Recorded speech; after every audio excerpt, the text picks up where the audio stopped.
Good morning, peeps. How are we all doing? Good, I hope.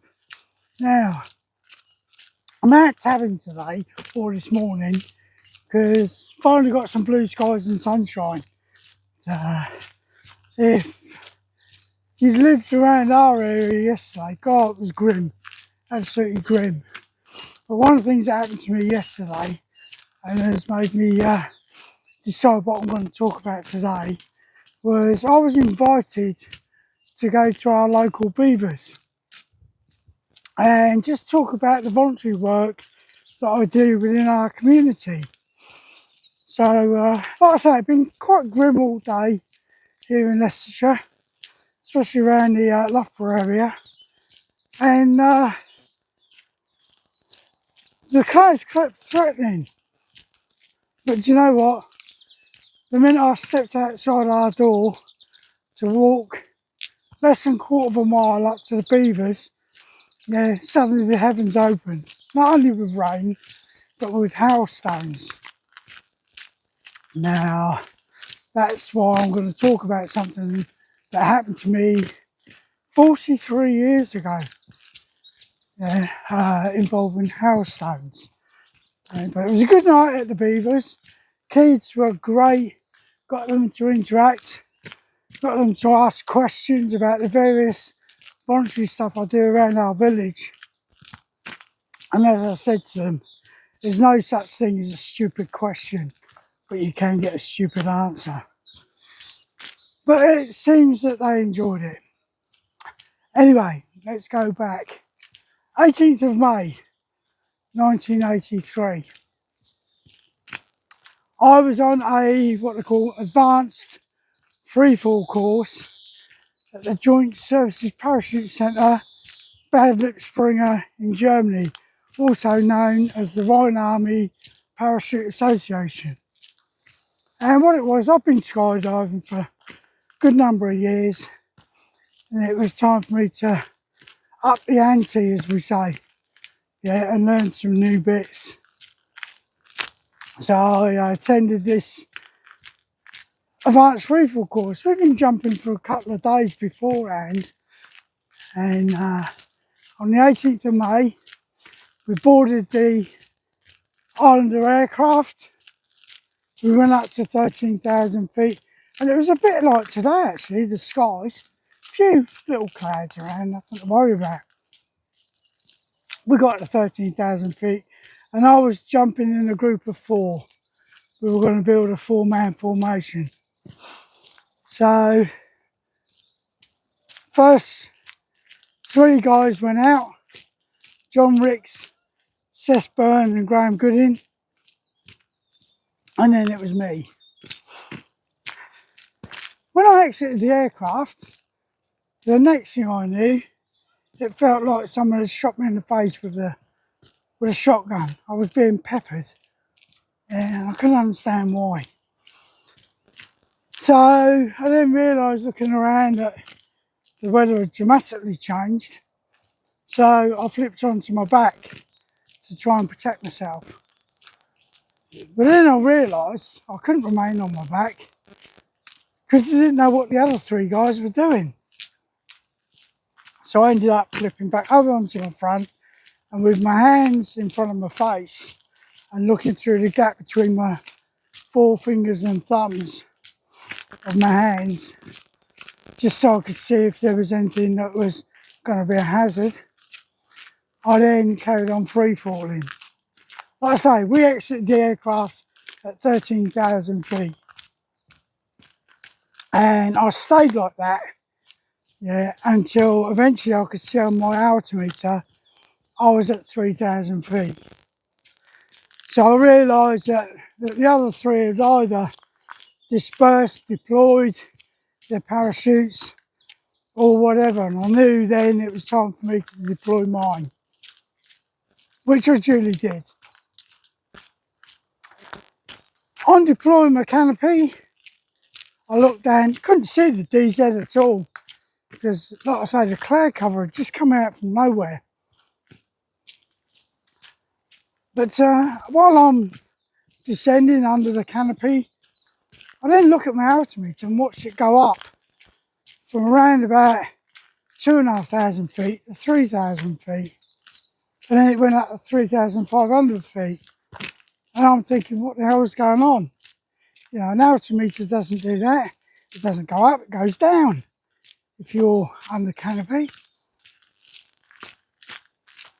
So eventually I broke through the clouds that was there and spotted the DZ below me at Bad Lip Springer. Jumped there many times, so I knew what I was looking for. But I noticed that there was no one on the DZ. There was no other canopies from the three lads that I jumped with. There was nothing. So eventually I flared a canopy. It was a square canopy. Flared the canopy, landed, and I just laid on my back and just went to my face. And I noticed I got blood on my hands. And what it was, I was actually bleeding from my nose, my mouth, and my ears. So I'm lying there and I'm looking, and there's no one on the DZ whatsoever. No one I can see. So I must admit, my thought was, am I still alive? Yeah. Or is this just something that's happening? So I just laid there and I just looked over, and there's a bar area in the packing shed where the bar used to be known as Uncle Tom's Cabin. And as I'm looking over, suddenly I see people dashing out from Uncle Tom's Cabin, running over towards me. So I get picked up, taken into the packing shed. I'm checked over. They call for an ambulance. And all four of us ended up going to the medical centre in Senlager. And it turns out that the other skydivers had landed at least a good 5 minutes before I had. And the reason that my altimeter went up was within that storm cloud I got caught in a thermal and it took me back up. So of course they've landed and they're looking, no sign of them whatsoever. And they honestly thought I'd creamed in on Senlager Ranges. But like I say, we went to the medical centre. I got blood blisters all over my face. There was Cess Burns, she caught it all under her neck. And they had to use ice packs on her neck to stop the swelling from getting any further, because it would have closed off her windpipe. Graham ended up with blood blisters on his eyeballs because he tried taking his goggles off to have a look at his altimeter, and he got hailstones hitting him in the eyeballs. John Ricks, who was from the Red Devils, John was the first man out, and John was lucky in the fact that all he did, because he knew there was no one below him, flipped onto his back and protected himself. So John was the only one of the four of us that came out of it totally unscathed. But after I'd been seen to at the medical centre, I was sent home now. I was on the course with a good friend of mine, Simon Gordon. We were both serving at the Royal Scots Dragoon Guards in Senlager. And Simon took me home. Main reason being, my wife, my now ex-wife Irene, was due to have our first child. And when you consider Junior was born 24th of June 1983, they were a bit concerned that when I walked in with my face in such a mess as it was, yeah, that she'd have probably gone into labour. But we were told by the medical centre that that was it. We weren't to jump again for a good couple of weeks. And the thing is, we were on this course, which was a 2-week course, and there was no way that we wanted to miss out on that. Not only that, the four of us spoke and said that if we didn't get back up in the air, we probably wouldn't do it ever again. So 2 days after the incident, there's all four of us loaded on the plane and we did what they call a hop and pop. And we literally went up to 5,000 feet, exited the aircraft, pulled our chutes and landed. But the very next jump, we were back up to 13,000 feet. And doing the dive that we'd intended to do when the incident happened. And it worked. Yeah, we all survived it. And we all carried on jumping for the next couple of weeks on the advanced freefall course. But one thing about hailstorms now is I'm very wary of them. And Lisa noticed that I do get a bit anxious. And I normally sit there indoors. But I've got to watch it go away. I can watch it, but I've got to watch it go away. And Lisa's always concerned that it might trigger my PTSD. But last night, going out to the beavers, my main concern was the fact that I'd promised to do this presentation for the beavers. So I was jumping between doorways to get myself up to the beavers HQ here in Mount Sorrel. But I've still got my logbook. I've still got the critique where it talks about what happened. I did have pictures. I lost those years ago. I really wish that I still had them. But I had pictures of the four of us and the mess that our faces were in. But then you get a beautiful day like today. Yeah, and I said to Lisa, right, I'm going out, I'm going to do a quick little tab. Now, some of you may have noticed I'm wearing another Combat Stress t-shirt today. Now, this is for their 100 miles in May. Now, I did this one last year, raised money for them. I did their march in March this year, and those of you that kindly donated, thank you very much. That money's gone to a well-worthy cause. But I won't be doing 100 miles in May this year. I'm going to give it a rest for a while before I take on any more tabbing challenges. So don't worry, I'm not going to ask you for any money. But I thought I'd just share that experience with you of what can happen there when skydiving in the UK. Well, not only in the UK, I reckon it's all around the world. It could happen anywhere. It's just that it happened to us while we were in Germany. Now, some of the weather in the UK is a lot more unpredictable than it is anywhere else. And that's why I know the Red Devils have just come back from their training out in America. I believe the Falcons have as well, the RAF Falcons. They've just come back from their training as well.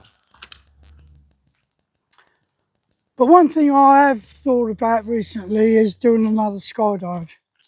Now, I can either go the easy route and do a tandem, or even though I was a category 10 D licensed display jumper, I would have to go through the system again. So I'd probably end up doing what they call the accelerated freefall course, where literally you jump out with two instructors alongside you. You go through a load of different manoeuvres to prove that you're competent, and then I could probably jump on my own. But I'll have to look into that. But something that I would like to, excuse my French, get my ass in the air again. Something I have missed for many years. I haven't jumped now since the early 2000s because it's so expensive in this country. But there you go. So that's my story for today. I noticed my mate Keith has done a couple of videos Loved the one about the weapon that he had delivered for his birthday. Or was it a Christmas present? I can't remember now. But loved that. And the drill with the old SLR.